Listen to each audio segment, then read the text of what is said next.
What is up, everybody? Welcome to episode number 69. As mentioned, we are going back to runecrafting. I am 73 right now.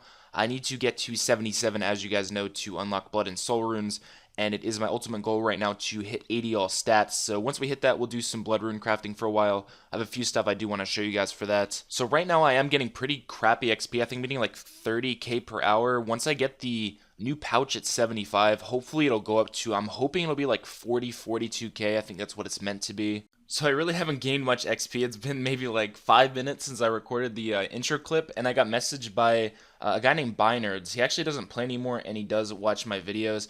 And he said, I have like 50 mil on my account I don't use anymore, and he bought me bonds with all of them. So in total, he gave me 14 bonds. I have almost a year worth of membership now just from people who give them to me at like parties and stuff. So to all the people who do give me bonds, I really do appreciate it. It just makes it so much easier to play. So big shout out to Binards for this. Thank you so much, man. There it is. About 5 hours later, we did manage to hit 75 runecrafting, and of course this does mean that we unlocked the giant pouch. I actually don't have that right now, so I need to go and get it really quick. I'm just going to be using the fairy ring code place and kind of spawn killing an abyssal leech. Then I'm going to be doing this for an hour and testing how much XP per hour I'm going to be getting with the new pouch. Like I said, I'm hoping it's going to be around 40k. Few things I want to show here. Firstly, it has been an hour and I managed to get myself 39,500 XP. It is my first time doing this, and I believe if I do it off stream and I pay more attention to it, I'll probably be able to get like 42, 43k, so it's definitely a lot more. Also, one thing you'll see in my inventory is the new pouch setup I have. I'll be mentioning this later. I'm going to mention when I get 77 runecrafting,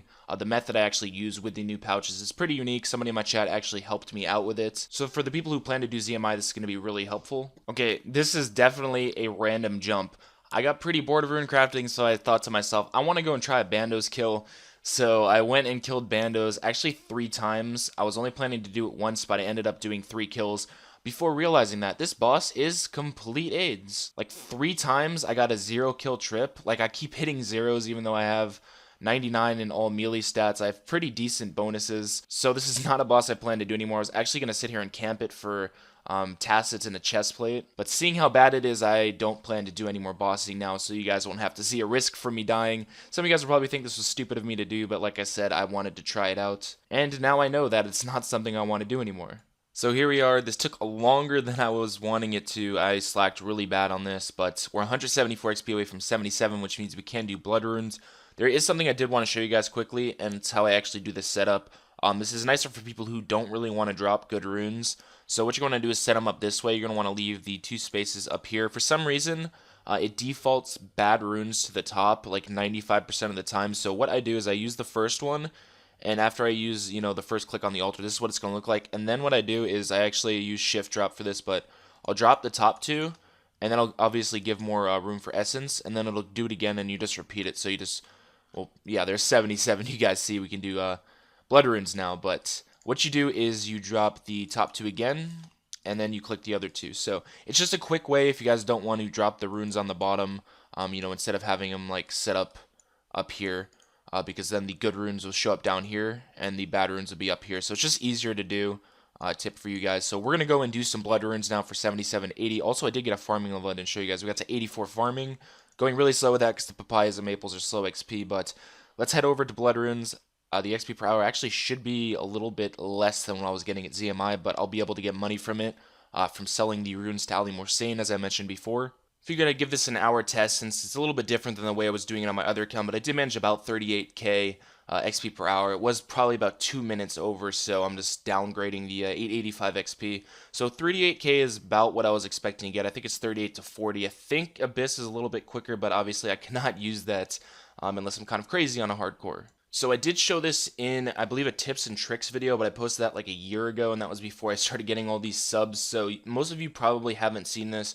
I know some other YouTubers have made videos on this, but this is what I've been talking about. You go to Ali Morsane's shop, you do the hard casket, you have to do like a Sudoku puzzle, and after that you'll be able to unlock the blood runes. You put them in the bottom of your inventory, and you basically just spam click, and you'll see you can sell them for 200 each, and the price actually does not change. So you can sell, I mean, if you have 1,000,000 of them, you can sell them all at the same world, and it'll always be 200 each. So this is what I'm going to be doing for 99 runecrafting. I'm going to be selling like all of my bloods and all of my soul runes. I'm going to be saving some for the ensouled heads. I'm going to be doing 99 prayer, but the majority of them are going to be sold here. I should make over 70 mil from that as well. So here it is, 80 runecrafting and 80 plus in all stats. The first major goal I set myself on this account. Honestly, now I think I might just start skill hopping. I might just start doing like all 85s and all 90s. I don't really want to grind out a single 99. And last time I tried to do that, I burned out. So I'm going to try a little bit differently this time. But now I want to go and test the new Zar thieving. You guys watching this video right now will probably have already seen a video on that. But I need to go and do a bunch of quests. The first one I need to do is actually Morning's End Part 1. Okay, so this quest is a pain in the ass. I don't really mind Morning's End Part 2. I know a lot of people say it's like the worst quest ever made, the most annoying one. It's actually really easy. I don't mind it. But Morning's End Part 1 is awful, so I'm glad it's over with. So for those of you that play Iron Man, you will know that you need to either get a Death Talisman or you need to get a bunch of items to finish Morning's End Part 2. So I went and killed Dark Beast, and I got a Death Talisman and 140 kills. Isn't too bad. I believe the drop rate's 128, so it's nice to get that and not go like 500-600 dry on it. So as the day of the most annoying quests in the game continues, we finish Morning's End Part 2. I have to be honest though, this quest is actually pretty enjoyable if you have a pretty high agility level. The puzzle's pretty fun. The first time doing it's a pain in the ass, but if you've done it before, it's pretty quick. You can try to speedrun it. So it's actually not too bad. So speaking of annoying ass quests, there's Legends quest done with. I got 4 XP lamps with 7650 XP in each, and of course that's all going into Herblore, so we got a pretty decent amount of Herblore XP there. 4 quest points up to 207 total now. I don't think I mentioned the reason I'm doing these quests. I have to do the Arty Hard Diary. I have done the easy and medium, as you guys know. But this is the end of the quest. I'm going to go and start doing the Hard Diary now. I have like 4 or 5 things in it done already, just passively over time, so it shouldn't take too long to do. There we go. We finally have a Dragon Square shield made. I know you guys saw me in the previous video using a Rune Kite shield at DK, so it's nice to get an upgrade to that. Yes, I do have a Crystal shield as well, but it's nice to just get a different shield. Yet another XP lamp, of course, going into Herblore, and that's 15,000 more XP, but there's the Arty Cloak 3. I know I mentioned I need this for Zar thieving, but what it does is the Arty Cloak 3, if you don't know, you haven't checked the bonuses on it, it gives you a 10% chance of successfully pickpocketing around the game. You don't need to be wearing it as well, so it does stack with the Thieving Cape. Thieving Cape gives 10% as well, so if you have Arty 3 done and you're wearing a Thieving Cape, you have a 20% chance of successful thieving around the game. Thankfully, I already had about 85 nuggets when I started doing this, so I was able to get the gem bag really quickly. I did want to save for a coal bag. That's going to be the next thing I'm buying. Prospector will probably be last, because it actually doesn't save you that much time. But now I have everything I need to go and test the Zar thieving. I'll see you guys over there, but I'm probably just going to do it really quickly on this video since I do have a whole separate video dedicated to this. This is going to be weird to say, but this is actually outdated now. Jagex actually just added an update to the game where if you're thieving with a bunch of other people, then them failing doesn't actually affect your XP per hour. Before, if somebody failed, the NPC would kind of be frozen and unthieveable for a few game ticks, and that would affect your XP per hour by a lot. But now it doesn't affect you at all, so everybody and their mother can be in the same world doing this and it won't really affect you.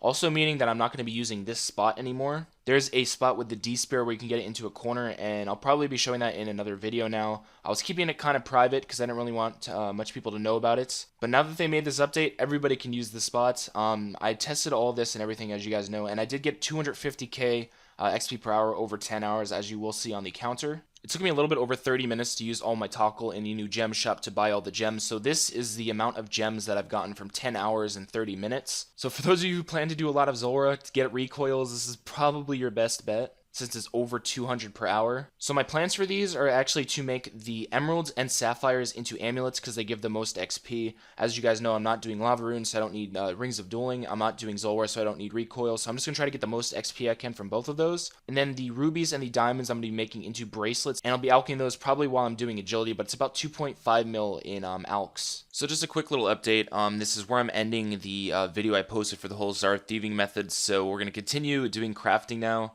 I have gained a total of almost 400k crafting XP so far, and we are 86 crafting. I'm actually close to 87 now. I was 85 when I started this. But I'm going to continue making these sapphires into the amulets. Then I'm going to make all of the emerald amulets and then do the bracelets with these two. I'm hoping it will get me close to 88, but I don't know how much more XP this is going to get me, so we'll see. There is all of the amulets and bracelets completed. We got a total of 710k crafting XP from this, with 2.5 mil thieving XP. As you guys know, that's how I got the gems. What's nice about this whole thing is the thieving to get the gems and pretty much making the crafting stuff is all like AFK, so it's really easy XP.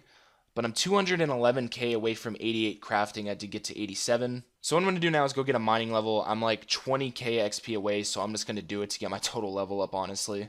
And there's 81 mining. You guys are going to start seeing a lot more of this happening. I'm going to be skill hopping pretty much non-stop now, just so I don't burn myself out training one skill. And it's also nicer with skill hopping to make videos for you guys. If I sit there and train a skill to 99, it's going to be like 2 to 3 weeks, and you're going to have like a 3-minute video. So skill hopping is very important for me to be able to post so many videos. For about a half an hour, I sit on my bank trying to figure out what to do next, and I figure that doing fletching is probably going to be the easiest thing next. I do have 20,000 of the U-logs still sitting in my bank from mole. I'm 82 fletching right now, and I think what I'm going to be doing is going for all 85s. I think that's a nice way to continue with this. So U-logs are really nice. I'm getting about 125k XP per hour. It's really AFK. I can just chill and watch movies. But there's 86 fletching. I was 82, I believe, in the first update I showed you guys. Judging from the U-logs I do have left, I still have almost 6,000. It's definitely enough to get me to 87 fletching, which I will be doing, but I want to take a break. As you see up here, the toad flax I've been farming, we have over 2,100 now, and this is enough to get me from 81 to 83 herbs, so a ton of total levels just coming in from banked XP. There is 83 herb. I did tell you guys that I had enough toad flax to get from 81 to 83. I wanted to do that really quick. Of course, just for the total level, I do want to try to get that up as quick as possible since I am very close to getting to the next rank. I don't believe magic mixes aren't really that big a deal. I did unlock at 82 super strong weapon poison potions. I do have some coconuts I can use for that if I want to.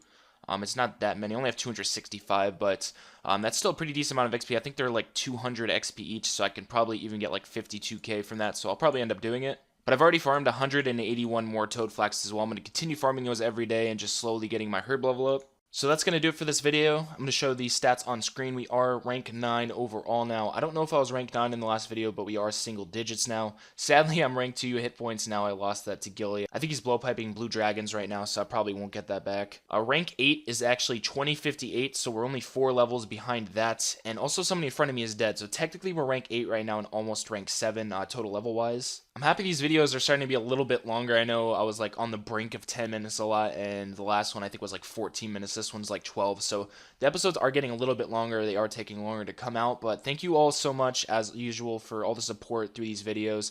All you guys leaving likes, all you guys leaving comments, letting me know you enjoy the videos, giving me feedback and stuff. I really appreciate it. Next video, I don't know when it'll be out. It might be soon. I actually do have like 3 or 4 minutes recorded for the next video already, so look out for that one pretty soon, and I'll see you guys in that video.